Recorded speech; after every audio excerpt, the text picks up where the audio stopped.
Okay, so now I want to share a story with you. But before that, all the Halloween and all, you may be wondering why it came, right? So, most of the time, these things are stories. We don't know if they're true or not because people have been telling them to each other. It's sort of people like to believe that it's true. But more than anything else, it's nice to have fun, right? So, as you know, Halloween is a time when it's changing over to winter, especially in the west. The daytime reduces a lot. You have a very small part of a day, so it's nice to have things like this with the lights, just like Diwali. We have Diwali in winter, so when we light a lot of lights and diyas and sparklers and crackers, they look beautiful in the dark. So just like that, Halloween is a time when a lot of lights are lit. And it's also considered to be a day when there is a sort of coming over of the people from the other world and all that, because it is a time of the harvest.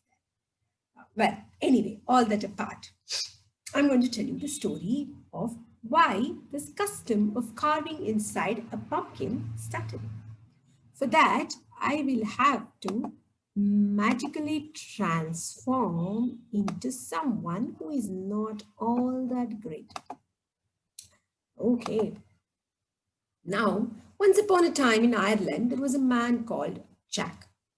Jack used to lie, he used to steal, he used to fight, he used to do all naughty things, and he used to cheat everything, everything.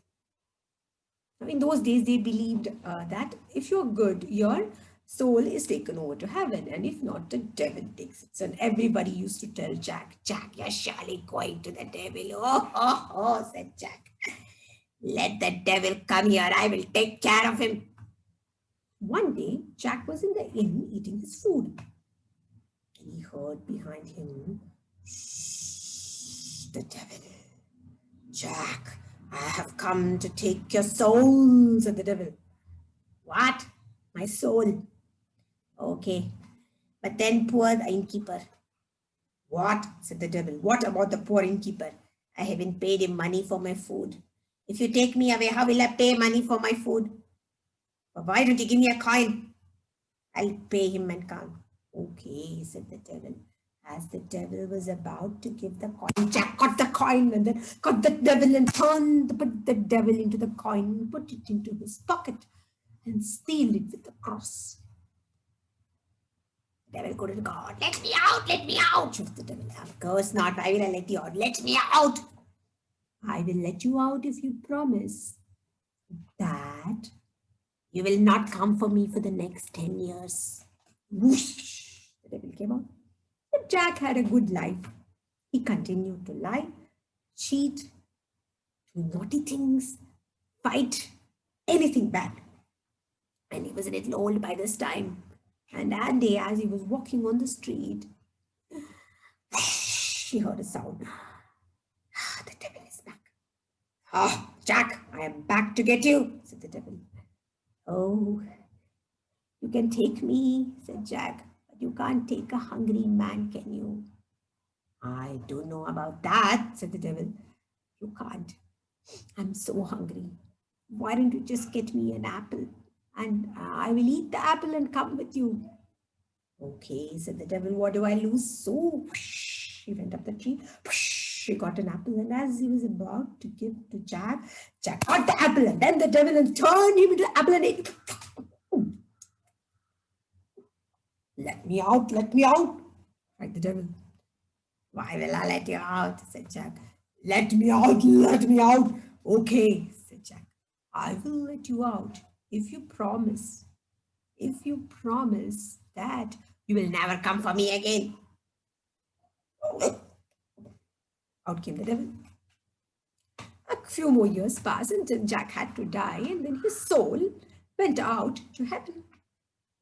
At the gates of the heaven stood the gatekeeper, and he told Jack, who are you?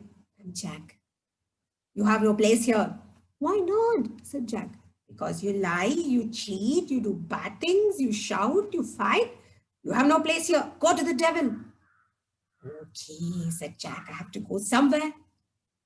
So he went all the way to the devil. And the devil looked at him. Don't come near me. I don't want you. You cheat me. Go away. Go away. Shoo, shoo. Oh, said Jack, what do I do? I can't go to the devil. I can't go to heaven. Where do I go? Started crying. The devil felt bad seeing Jack and said, I don't care, but go away from here. I can't help you. Go. Where will I go? I can't even see. It's so dark. Ah, said the devil and picked up an ember of coal and dropped it. He didn't touch it. Dropped it into Jack's hand. Said Jack. It's so hot. How can I hold it? Ha! Said the devil. He took out a turnip and carved it, put the coal inside it, and gave it to Jack. From that day, Jack goes about carrying a turnip lantern. Over time, the turnip lantern became a pumpkin lantern, which is what we have. And that is why this is called a Jack O' Lantern.